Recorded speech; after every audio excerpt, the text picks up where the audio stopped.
Hello everyone, this is Prashant once again connected with you. And first of all आप सभी का बहुत बहुत वार्म वेलकम कि आप यहाँ पर आए और आपको ये जो आपने हमें एक अपॉर्चुनिटी दी है इस पूरे साइंस के लिए, उसके लिए thank you so much once again. And हम लोग आज शुरू करेंगे इस 12th चैप्टर का सेकेंड पार्ट। और तो 12th चैप्टर जो होगा, ये पूरा chapter NCERT class 10th based science पर होगा, जिसका नाम है इलेक्ट्रिसिटी। कल या लास्ट डे हम लोगों ने कुछ चीज़ें डिस्कस की हैं। उन चीज़ों में काफ़ी सारी चीज़ें थी, जैसे कि चार्ज हो गया, नेट चार्ज वगैरह हो गया, करंट हो गया। हालांकि कल एक जो है कुछ किसी का कमेंट या मैसेज आया हुआ था ऐप पर कि उनको जो है रियो स्टेट नहीं समझ में आया है। तो रियो स्टेट के बारे में हम लोग एक बार फिर से इस वीडियो में डिस्कस कर लेंगे। और एक किसी ने जो है ओम्स लॉ के बारे में भी कुछ पूछा था, तो मुझे याद नहीं है कि क्या पूछा था, बट हम ओम्स लॉ को और रेजिस्टेंस और रियो स्टेट, इन सारी चीज़ों को एक बार फिर से इस वीडियो में डिस्कस किए लेते हैं। इसमें कोई भी बड़ी बात नहीं है। सो आइए शुरुआत करते हैं और जानते हैं कि ओम्स लॉ में क्या चीज़ें हैं या ओम्स लॉ होता क्या है। तो ओम्स लॉ में सबसे पहले एक ओम नाम का जो व्यक्ति था, उसने कुछ कहा। क्या कहा आइए ज़रा देखते हैं। ही स्टेटेड, उसने कहा that the electric current flowing through a conductor is directly proportional to the potential difference across its end provided the temperature remains constant. यानी कि जो दिया गया तापमान है उसको फिक्स रख दिया, कांस्टेंट कर दिया। और फिक्स करने के बाद पूरा जो सर्किट है, उस पूरे सर्किट में जो है, पूरे सर्किट का जो हमारा पोटेंशियल डिफरेंस है, ठीक है, और पोटेंशियल डिफरेंस के बीच की जो भी चीज़ें हैं, मतलब उस वो पोटेंशियल डिफरेंस डायरेक्टली प्रोपोर्शनल था किसके, करंट के। यानी उस पूरे सर्किट में जो करंट फ्लो किया गया ना, वो करंट उस पूरे सर्किट में जो उत्पन्न क्या बोलते हैं पोटेंशियल डिफरेंस है, उसके डायरेक्टली प्रोपोर्शनल था है ना। अब डायरेक्टली प्रोपोर्शनल जो था, अब जाहिर सी बात है भाई साहब, यहाँ पर आप जब ये देखते हैं कि हमारा v is proportional to i, तो जब ये v is proportional to i में जब हमारा symbol of proportionality remove out होता है, तो दो चीज़ें आती हैं। पहला होता है इक्वल और दूसरा होता है कांस्टेंट, ठीक है। अब कांस्टेंट और इक्वल जो दो चीज़ें आती हैं, जाहिर सी बात है कि हम कोई भी चीज़ ऐसे ही सॉल्व आउट नहीं कर पाएंगे, सिंबल ऑफ प्रोपोर्शनैलिटी के थ्रू सॉल्व आउट नहीं कर पाएंगे। तो इसके लिए हमें सिंबल ऑफ प्रोपोर्शनैलिटी को हटाना होगा यहाँ से। अब जब ये यहाँ से हटेगा तो क्या चीज़ें आएंगी, तो उसके लिए हमें सिंबल ऑफ प्रोपोर्शनैलिटी जब हटाएंगे तो हम जाहिर सी बात है एक कांस्टेंट लगाएंगे। और वो कांस्टेंट क्या होगा, तो वो होगा कांस्टेंट के साथ पहली चीज़ इक्वल आएगा, तो v इज इक्वल्स टू आई जो कि पहले से था, और दूसरा कांस्टेंट आ जाएगा हमारा r। अब यहाँ ये जो r है ये क्या है, तो यहाँ देखिए r है एक proportionality constant for the given metal, दिए गए मेटल के लिए एट गिवन टेम्परेचर, दिए गए तापमान। लेकिन वो टेम्परेचर कैसा होगा, कांस्टेंट होगा। यहाँ गिवन टेम्परेचर का मतलब है कांस्टेंट टेम्परेचर, एक निश्चित तापमान पर। एक बार अगर हमने जो है 40 डिग्री रख दिया तो वो 40 डिग्री पर ही काम करेगा, ठीक है। ऐसा ऐसा जो है कांस्टेंट टेम्परेचर, स्टार्टिंग अगर 40 पर हो तो 40 पर ही वो कांस्टेंट रहे, ठीक है।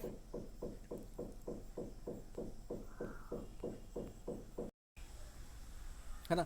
तो यहाँ पर जो R है वो प्रोपोर्शनलिटी कांस्टेंट है ना। कुछ इस तरीके से आप देख रहे हैं, जैसे ये जो R है, ये R कहाँ से आया, तो ये after removing the proportional symbol, है ना। ये जो प्रोपोर्शनलिटी सिंबल हटा है तभी ये आया है, और इसी वजह से ये कांस्टेंट है, प्रोपोर्शनलिटी कांस्टेंट। अब इसको कहते क्या है, तो it is set to be resistance and जो अगर हम इस ग्राफ की बात करें, ग्राफ किसके बीच होगा, जाहिर सी बात है कि केवल यहाँ पर दो चीज़ें हैं, एक है पोटेंशियल डिफरेंस और दूसरा है I which is current flowing in the circuit, है ना। तो अब ये जो दो चीज़ें हैं, इन दोनों चीज़ों के बीच का जो ग्राफ होगा, इसका ये आर्क का जो रिस्पेक्टिव ग्राफ होगा इन दोनों चीज़ों के बीच, that is always straight line, वो केवल एक सीधी रेखा होगा और कुछ नहीं होगा, ठीक है। हाँ, समटाइम्स जब हम टेम्परेचर चेंज करेंगे इट माइट बी पॉसिबल कि ये चेंज हो जाए, ठीक है। आगे की बात करें इसमें कि अगर हम रेजिस्टेंस की अगर बात करते हैं सिंपली, तो what is the definition of the resistance, so we can say about the definition of the resistance, it is the property of a conductor. ये कंडक्टर की एक प्रॉपर्टी होती है that opposes the flow of current in a circuit, है ना। जो एक पूरी सर्किट है, उस सर्किट में फ्लो ऑफ करंट को जो अपोज करता है ना, वो जो है रेजिस्टेंस कहलाता है। It is represented by R which is capital R, and the symbol of a resistance in a circuit is it, ठीक है। ये एक जो एग्जैक्ट स्ट्रक्चर आप देख रहे हैं सर्किट में या देखते हैं किसी भी परिपथ में, वही हमारा रेजिस्टेंस होता है। अब ऐसा यूनिट ऑफ रेजिस्टेंस क्या होती है, तो उसकी हम बात करते हैं, ये होता है ओम, ठीक है। ओम कैसे बनता है, यहाँ पर आप देख रहे हैं ओम इस तरीके से बनता है, या यहाँ पर आप ओम लिखा हुआ भी जो है देख रहे हैं, कुछ इस तरीके से ओम लिखा हुआ है, ये देखिए, है ना। यहाँ पर जो है ओम कुछ लिखा हुआ है, ये ओम है हमारा, है ना। कुछ इस तरीके से हमारा ओम बनता है, ठीक। ये एसआई यूनिट है किसका, तो ये रेजिस्टेंस का एसआई यूनिट है। रेजिस्टेंस को हिंदी में क्या बोलते हैं ये मुझे नहीं आ रहा। अब आइए ज़रा एक छोटी सी चीज़ इससे रिलेटेड जो अक्सर एग्जाम्स में पूछी जाती है, what is the definition of 1 ओम। तो 1 ओम की डेफिनेशन क्या होती है, तो देखो सिंपल सी बात है, हमें 1 ओम की डेफिनेशन रटने की कोई ज़रूरत नहीं। There is no need to rote all the things in our daily life. हमें कुछ चीज़ें समझनी भी चाहिए, कैसे समझेंगे आइए ज़रा देखते हैं। अब ओम जो हमारा यूनिट है वो किसका है, ओम तो हमारा रेजिस्टेंस का यूनिट है, सिंपल सी बात। अब रेजिस्टेंस की जो यूनिट है, तो रेजिस्टेंस को हम एक तरफ कांस्टेंट है मानते हैं, कांस्टेंट है, तो रेजिस्टेंस को अगर हम यहीं रोक लें, यहाँ आरएचएस में रेजिस्टेंस को रोक लें, तो हमारा ये जो V equals to I R है ना, यहाँ R को फिक्स कर देते हैं, I को इधर ट्रांसफ़र कर देते हैं यहाँ से यहाँ V की तरफ, ठीक है। तब क्या होगा, तब हमारा ये कुछ इस तरीके से हो जाएगा that V upon I equals to R, ये हो गया ना। अब V क्या है, पोटेंशियल डिफरेंस V का, अगर हमें 1 R चाहिए किसी भी जगह 1 R चाहिए, then what we can say that V भी हमारा 1 होना चाहिए, ठीक है। V 1 होना चाहिए, 1 वोल्ट होना चाहिए, potential difference should be 1 volt throughout the circuit या throughout the electric circuit, and also 1 ampere current that flows in the whole circuit, यानी पूरे सर्किट में 1 एम्पियर जो करंट है वो फ्लो करे और 1 वोल्ट हमारा पोटेंशियल डिफरेंस हो, तभी हम कह सकते हैं कि हमारा जो रेजिस्टेंस होगा दैट वुड बी 1 ओम। समझ में आ रही बात, 1 ओम क्या हुआ, अच्छा एक और बात, यहाँ या तो ये कह सकते हैं या फिर हम यह भी कह सकते हैं कि 1 ओम रेजिस्टेंस कब होगा किसी सर्किट में, when the flow of current या when the current of a circuit and the potential difference will be always equal to each other, then the resultant in the term of resistance will be 1 ohm, ठीक है। ये बात आपको समझ में आ गई होगी मुझे उम्मीद है।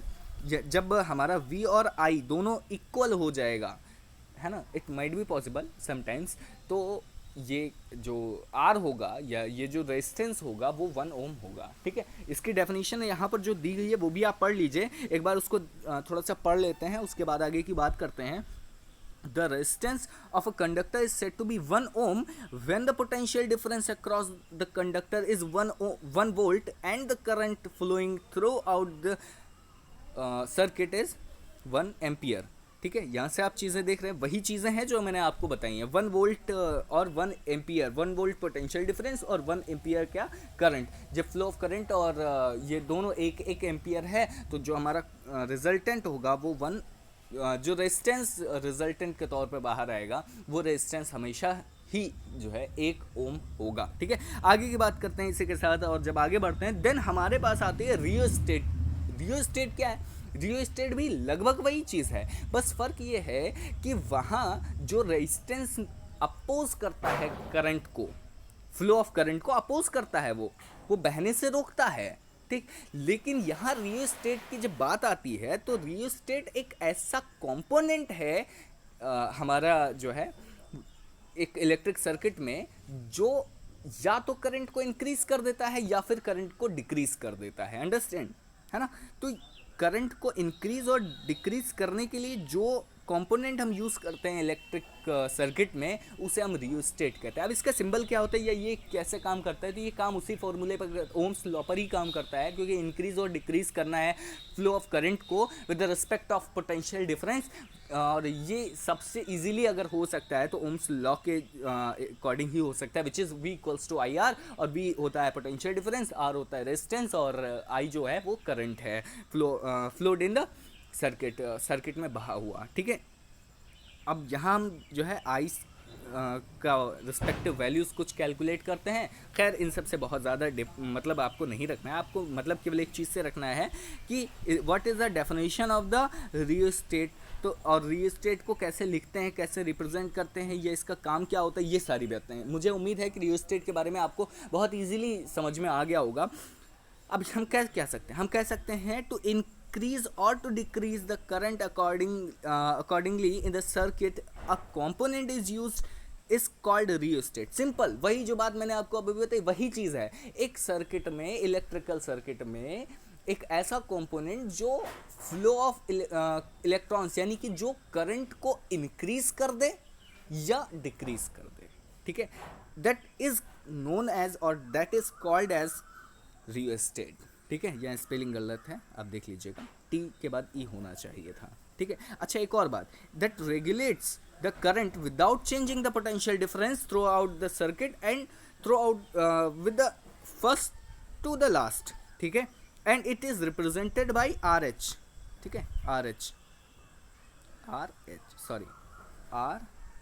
एच स्मॉल होता है, आर कैपिटल होता है, ठीक है, कुछ इस तरीके से लिखा जाता है। अब इसको हम लोग सर्किट में कैसे पता लगाएंगे कि हमारा जो दिया गया सर्किट है अगर, तो उसमें ये रियोस्टेट है या रेजिस्टेंस है, ठीक। तो इसका बहुत ही बेसिक तरीका है।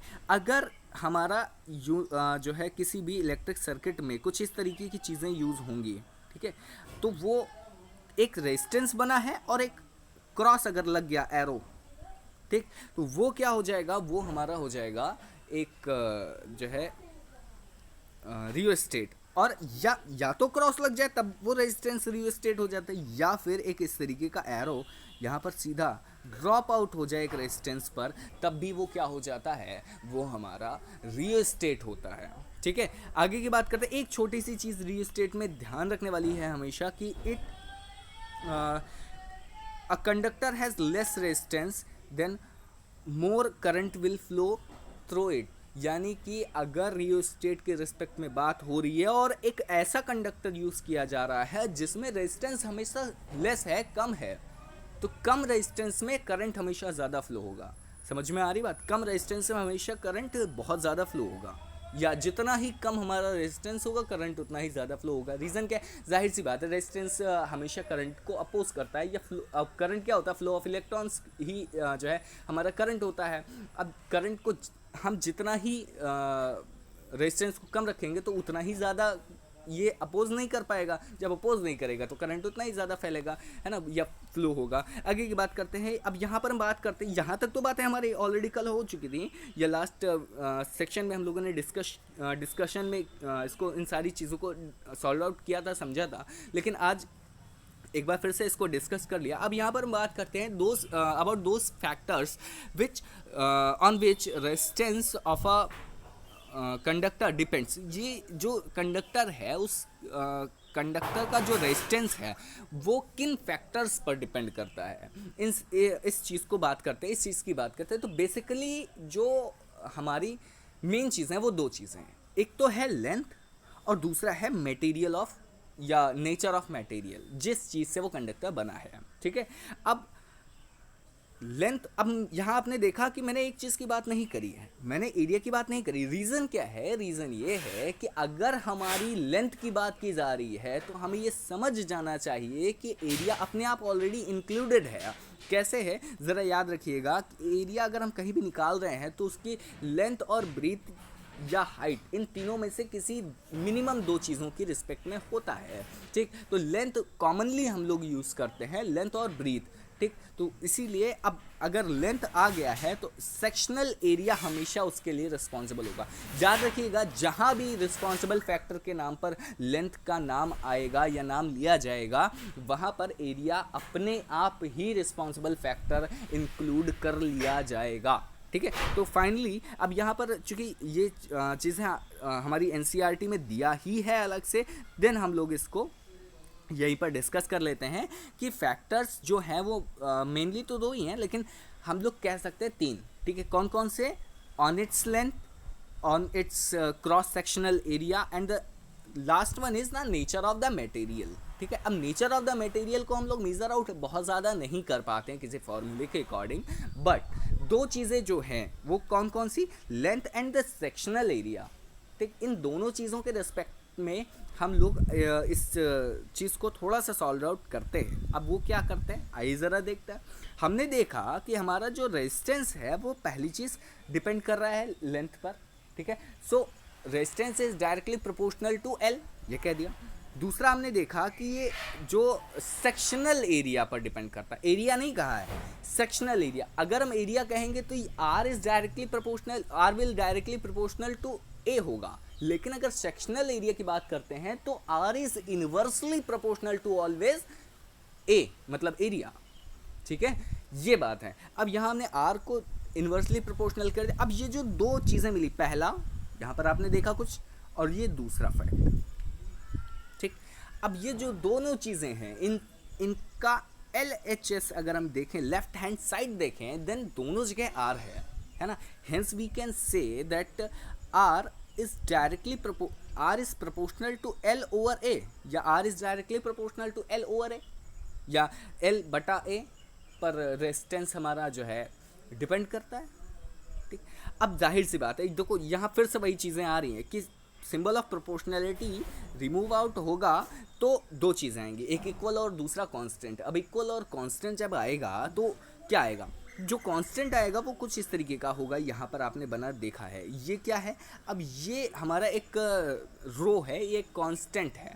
और रो क्या है? रो एक प्रोपोर्शनलिटी कांस्टेंट है और इसे रेजिस्टिविटी के नाम से जाना जाता है।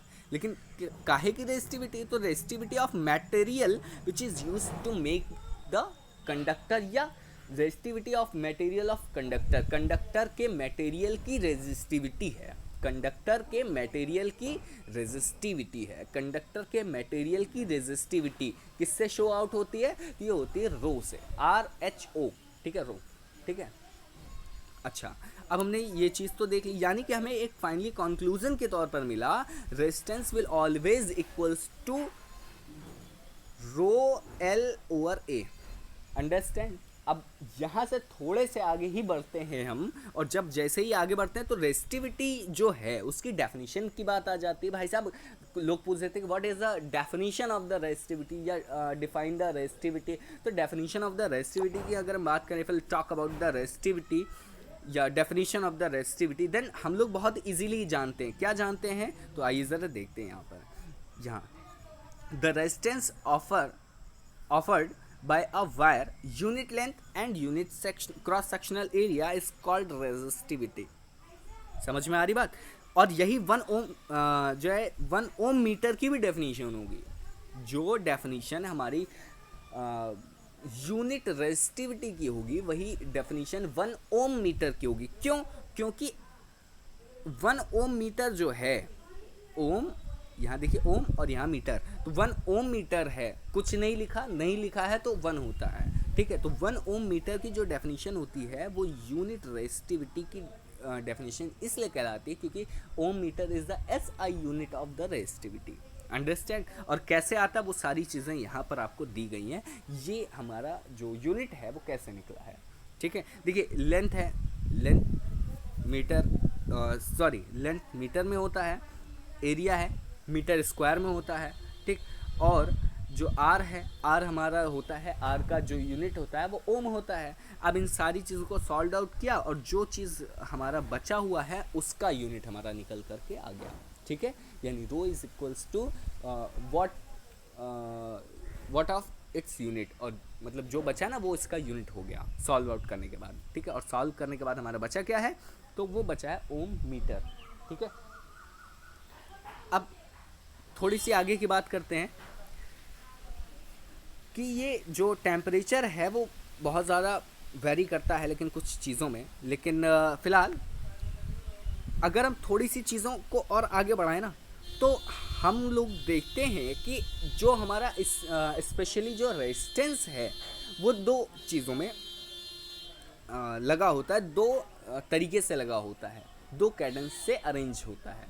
इसके अरेंजमेंट के दो procedure, the first one is series and the next one is parallel system. ठीक, अब सीरीज और पैरेलल सिस्टम में क्या है, तो अच्छा बीच में जो चीज़ें लिखी हुई हैं इन चीज़ों को भी थोड़ा सा डिस्कस कर लेते हैं, है ना।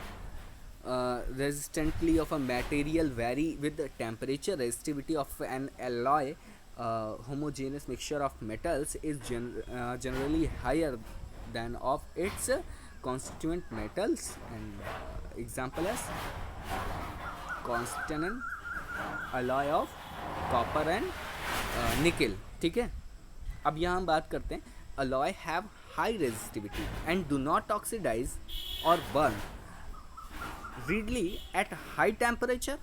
For this reason they are commonly used in electrical heating devices like electric iron, heater, toaster, etc. For example tungsten, ठीक है, tungsten as filament of electric bulb. ठीक है, so now we are coming with our leading point which is resistance in series.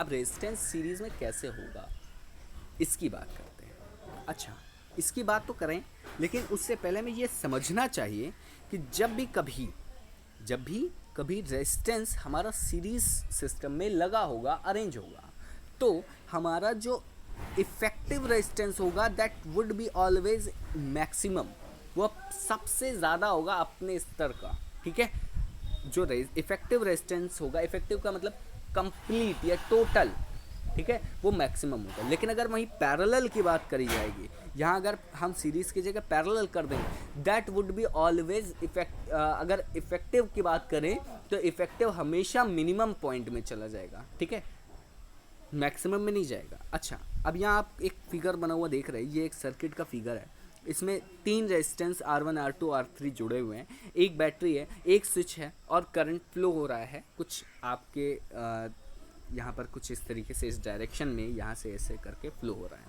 ठीक, अच्छा, switch से ऐसे, switch off है, switch off नहीं है, स्विच क्लोज्ड है, और स्विच अगर क्लोज्ड है देन करंट हमेशा चालू रहेगा। ठीक है, स्विच ऑफ नहीं है, स्विच क्लोज्ड है। ठीक है, अगर ये डॉट नहीं होता तो स्विच ओपन होता, और स्विच ओपन का मतलब स्विच ऑफ रहता है। ठीक है, अब ओम्स लॉ क्या कहता है? ओम्स लॉ कहता है that potential difference would directly proportional to I. अब it is directly proportional to I अगर, तो रेजिस्टेंस आर जुड़ जाता है और जो है कांस्टेंट हो जाता है और V equals to I R बनता है। अब जो हमारा V equals to I R बना, इससे एक चीज़ निकल के आई कि ये जो पहला वाला रेजिस्टेंस है इसके लिए V1 होगा, इसके लिए सेकेंड रेजिस्टेंस के लिए जो पोटेंशियल डिफरेंस होगा वो V2 होगा, और थर्ड वाले के लिए V3 हो जाएगा। जाहिर सी बात है। अब इन तीनों में करंट तो हमेशा एक ही है क्योंकि ये सीरीज मीडियम में है, और अगर ये सीरीज मीडियम में है, एक ही करंट है I, तो क्या हो जाएगा कि V1 equals to I R1, ठीक है, and V2 equals to I R2 and also V3 equals to I R3। ठीक, ये तीन चीज़ें जो आपने देखी, इन तीनों चीज़ों में कोई एक चीज़ कॉमन? बिल्कुल आई, तीनों जगह आई है। ठीक, अगर हम तीनों जगह आई रखे हैं तो हमको यहाँ से एक चीज़ देखने को मिल रही है। ठीक, और वो क्या है कि हम अगर सारा पोटेंशियल डिफरेंस, ठीक है, जोड़ लें तो हमें क्या मिल जाएगा? हमें इफेक्टिव पोटेंशियल डिफरेंस मिल जाएगा विच इज़ V। अगर हमें V मिल रहा है, ठीक, तो हम क्या कह सकते हैं? V equals to V1, V2, V3। और V1, V2, V3 क्या है?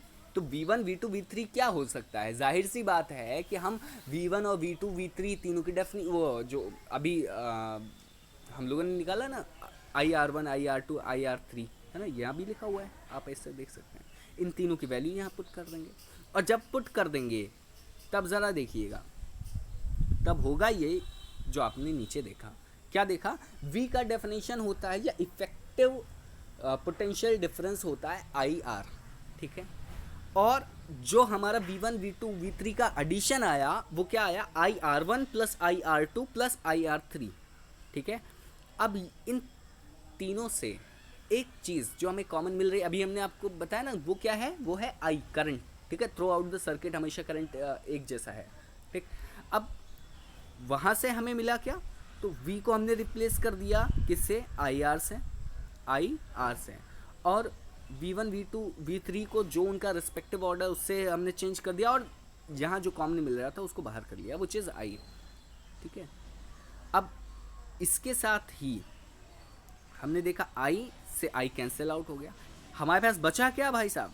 यहाँ देख लीजिए, ये कंक्लूजन के तौर पर बचा R effective will always equals to R1 R2 R3, और मतलब इनका एडिशन, ठीक है, ये हमारे पास बचा। और चूंकि ये सारे के सारे जुड़ रहे हैं, और बिल्कुल चूंकि पूर्णांक में जुड़ेंगे, नेचुरल नंबर्स में जुड़ेंगे, तो ये हमेशा मैक्सिमम होगा। और यही रीज़न भी है कि हमारा जो R इफेक्टिव होता है सीरीज़ मीडियम में या सीरीज़ सिस्टम में, वो हमेशा इफेक्टिव होता है, सॉरी मैक्सिमम होता है, ठीक है। कंप्लीट रेजिस्टेंस अगर देखें सीरीज़ में तो वो मैक्सिमम होता है। अब इसी के साथ हम लोग बात करें रेजिस्टेंस इन पैरेलल, तो रेजिस्टेंस इन पैरेलल हो गया तो इसका अपोजिट हो जाता है, वहाँ मैक्सिमम, यहाँ मिनिमम, सेम सारी चीज़ें लगभग वही होती हैं, R1 R2 R3, बस यहाँ ये हो जाता है कि चूँकि ये जो है इस तरीके से जुड़ता है रेजिस्टेंस, ठीक, ऊपर नीचे,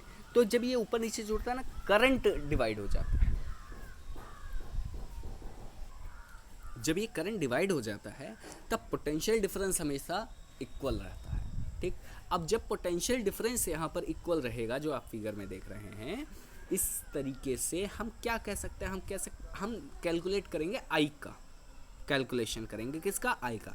तो टोटल देखो, अब I करेंगे तो according to ohm's law V equals to IR होता है, तो V इक्वल्स टू IR हो गया। अब I कैसे निकालेंगे? यहाँ से हम I अगर निकालें तो यहाँ से अगर हम I कैलकुलेट करें तो I इक्वल्स टू क्या हो जाएगा? V अपॉन R, और I1 निकाल लें तो I1 हो जाएगा V अपॉन R1, I2 हो जाएगा V ओवर R2, और I3 हो जाएगा V over R3, isn't it. अब इसके साथ टोटल करंट क्या हो जाएगा? टोटल करंट जाहिर सी बात है तीनों को हम जोड़ लेंगे, ठीक है। I1 I2 और I3 को जब जोड़ेंगे तो हमारा टोटल करंट आ जाएगा, ठीक। I का वैल्यू हम यहाँ से रख देंगे, I का वैल्यू, ठीक है, कुछ इस तरीके से है, वो हम यहाँ पर रख देंगे, ठीक। और I1 I2 I3 को एडिशन में डाल देंगे, और उसके बाद हमें कॉमन मिल जाएगा पोटेंशियल डिफरेंस। तो V से V हम कैंसिल कर देंगे, ठीक है, V से V कैंसिल कर देंगे। अब हमारा क्या बचा? तो हमारा ये बचा है जो आपको यहाँ पर सामने दिख रहा है, 1 upon R effective will be always equal to 1 upon R1 plus 1 upon R2 plus 1 upon R3, और यही रीज़न है कि ये हमेशा मिनिमम में होता है, ठीक है। अब थोड़े से अगर हम आगे की बात करें कि disadvantage of series connection in on electric circuit, electric circuit को अगर हम सीरीज मीडियम में जोड़ते हैं तो उसका नुकसान क्या है, ठीक। तो अब जब हम इसके नुकसान की अगर हम बात करें तो बेसिकली या मेनली दो चीज़ें आती है। पहला, कुछ इस तरीके से आपके सामने लिखा है, in series connection if any of component fail to work, the circuit will break and then none of component as TV, bulb, fan will work, ठीक, कोई भी काम ही नहीं करेगा। जब ब्रेक ही हो जाएगा कनेक्शन तो कैसे काम करेगा, ठीक है। and the next one is it is not possible to connect a bulb and a heater in series because they need different value of current to operate properly. समझ में आ रही बात? बहुत ही इजी से 2 पॉइंट्स थे, दोनों आपको बता दिए गए। अब फिलहाल आज के लिए हम इस सेशन को यहीं पर रोकते हैं, क्योंकि वक्त हो चला है आपसे विदा लेने का। हम आपसे मिलेंगे, लेकिन कल, आज नहीं, कल या नेक्स्ट वीडियो में। अगर ये वीडियो आप यूट्यूब पर देख रहे हैं देन हम लोग कल मिलेंगे नेक्स्ट वीडियो में। अगर हम लोग ऐप पर हमसे आप कनेक्ट हो रहे हैं या अदर मीडियम्स के थ्रू आप कनेक्ट हो रहे हैं, देन हम लोग नेक्स्ट सेशन में मिलेंगे। ठीक है, okay, see you, bye bye, take care और ख़याल रखिएगा अपना।